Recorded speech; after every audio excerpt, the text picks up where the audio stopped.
明年元旦开始哦，旅馆就袂阁提供用一袋个单调的个人的卫生用品，环境部嘛禁止提供细包装的清洁用品哦。望各位当来减少浪费，达成减碳的目标。备品自己带，减速没负担。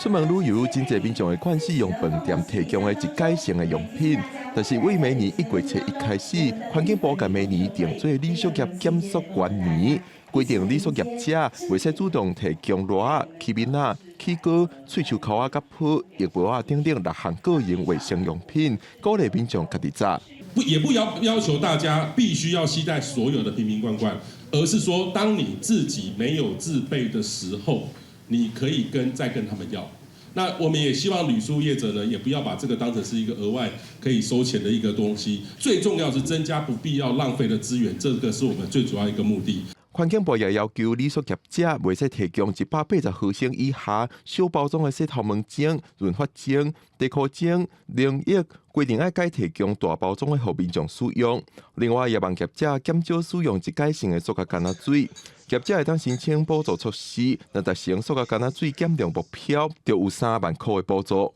因为这些瓶装水可能用完一次就丢掉，那非常的可惜。如果我们是用个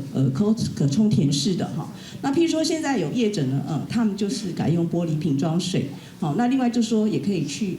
设置这种备水壶或者是饮水机，好，那大家就是不用用完一次就丢。那在初期我们也提供我们这个业者的一个补助的方式。环境部表示，若有旅宿业者违反规定，互人发现主动提供个人卫生用品，也是搁咧提供小包装的用品，会使罚款1200到6000块。